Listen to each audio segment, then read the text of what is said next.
മഹാലക്ഷ്മി സീരിയലിന്റെ പുതുപുത്തൻ വിശേഷത്തിലേക്ക് എല്ലാവർക്കും സ്വാഗതം. അങ്ങനെ കരുണ മഞ്ജുവിനെ വിളിച്ചിട്ട് ഇതെല്ലാം നിന്റെ ഏട്ടനും അയാളുടെ ഭാര്യയും ചേർന്ന് ഒപ്പിക്കുന്ന പണിയാണെന്നും ഇതിന്റെ പേരിൽ നിങ്ങൾ തമ്മിൽ വഴക്കിട്ട് കഴിഞ്ഞാൽ അത് നമ്മുടെ ശത്രുക്കൾക്ക് സന്തോഷമാകും, നീ അതിന് ഒരിക്കലും വഴിവെച്ച് കൊടുക്കരുത് എന്നെല്ലാം പറഞ്ഞു കൊടുക്കുന്നുണ്ട്. ശേഷം മേഘനാണെങ്കിലും എന്നോട് ഈ ചതി ചെയ്തത് ആരായാലും ഞാൻ അവരെ കണ്ടുപിടിക്കും, ജീവിതത്തിൽ ഇന്നേ വരെ കണ്ടിട്ടില്ലാത്ത ഒരു പെൺകുട്ടിയുമായി ചേർത്താണ് ആ ഫോട്ടോ പടച്ചു വിട്ടത് എന്നെല്ലാം മേഘൻ പറയുമ്പോൾ മേഘന്റെ അടുത്ത് മഞ്ജു സോറിയൊക്കെ പറയുന്നുണ്ടെങ്കിലും മേഘൻ ഫോണിലൂടെ പറഞ്ഞ കാര്യങ്ങളെല്ലാം മനസ്സിൽ കിടപ്പുള്ളത് കൊണ്ട് തന്നെ അതൊന്നും ഉൾക്കൊള്ളാനായിട്ട് മഞ്ജുവിന് കഴിയുന്നില്ല കേട്ടോ. പെട്ടെന്ന് തന്നെ സാഗറിനോടാണ് മേഘൻ ഫോണിലൂടെ സംസാരിച്ചത് എന്നുള്ള കാര്യം മഞ്ജുവിനെ സ്ട്രൈക്ക് ചെയ്യുന്നുണ്ട്. പിന്നീട് സാഗറിനെ കാണാൻ എത്തുകയാണ് കേട്ടോ മഞ്ജു ചെയ്യുന്നത്.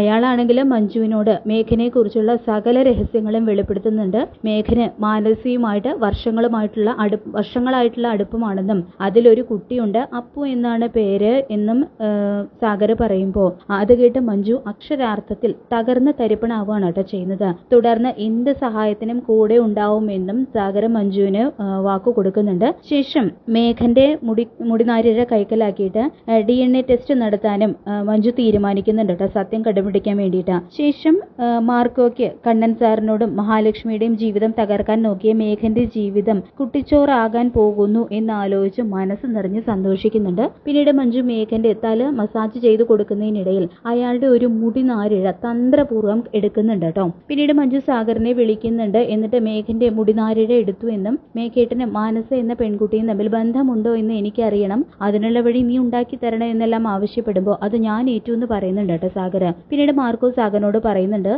മേഘൻ മാനസയുടെ വീട്ടിലേക്ക് വരുന്നതും അവരുടെ കുഞ്ഞിനെ ലാളിക്കുന്നതുമെല്ലാം നേരിട്ട് മഞ്ജുവിനെ നീ കാണിച്ചു കൊടുക്കണം, അതിന് നീ മഞ്ജുവിനെ മാനസയുടെ വീട്ടിൽ എത്തിക്കണം എന്ന് പറയുന്നുണ്ട്. അങ്ങനെ മഞ്ജുവിന് മാനസയുടെ വീടിന്റെ അഡ്രസ്സും ഡീറ്റെയിൽസും എല്ലാം സാഗർ പറഞ്ഞു കൊടുക്കുന്നുണ്ട് കേട്ടോ. അതിൻ പ്രകാരം മഞ്ജു മാനസയുടെ വീടിന്റെ പരിസരത്ത് ചെന്നിട്ട് ദൂരെ മാറി കാറിൽ വെയിറ്റ് ചെയ്യുന്നുണ്ട്. ഇതേ സമയം തന്നെ മേഘൻ മാനസയുടെ വീട്ടിലേക്ക് വരുന്നുണ്ട് കേട്ടോ. മാനസ തന്നെയാണ് വന്ന് വാതിൽ തുറന്ന് മേഘനെ സ്വീകരിക്കുകയൊക്കെ ചെയ്യുന്നത്. അച്ഛ എന്ന് വിളിച്ചുകൊണ്ട് അപ്പും അവിടേക്ക് വരുന്നുണ്ട്.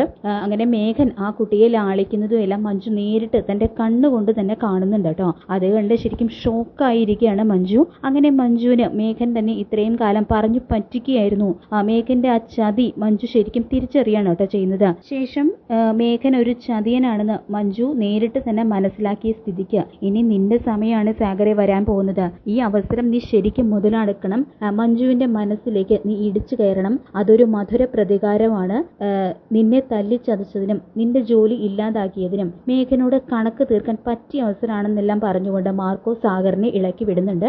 എന്തായാലും മേഘന്റെ ആ ചതി മഞ്ജു സ്വന്തം കണ്ണുകൾ കൊണ്ട് തന്നെ നേരിട്ട് ബോധ്യപ്പെട്ട സ്ഥിതിക്ക് മഞ്ജു മേഘനെ ഉപേക്ഷിച്ച് ഒടുവിൽ കണ്ണന്റെ കാൽച്ചുവട്ടിൽ തന്നെ അഭയം പ്രാപിക്കുന്നുണ്ടാവും. അതോ ഇനി തന്നെ ചതിച്ച മേഘനെ നിയമപരമായിട്ട് തന്നെ മഞ്ജു നേരിടുമോ എന്നുള്ള കാര്യങ്ങളൊക്കെ നമുക്ക് കാത്തിരുന്ന് കാണാം. അങ്ങനെ മഹാലക്ഷ്മി സീരിയലിന്റെ വരാൻ പോകുന്ന കിടിലൻ എപ്പിസോഡുകൾക്കായിട്ട് നമുക്ക് കാത്തിരിക്കാം. ഈ റിവ്യൂ ഇഷ്ടപ്പെട്ടെങ്കിൽ ലൈക്ക് ചെയ്യുക, ചാനൽ കൂടി ഒന്ന് സബ്സ്ക്രൈബ് ചെയ്യുക.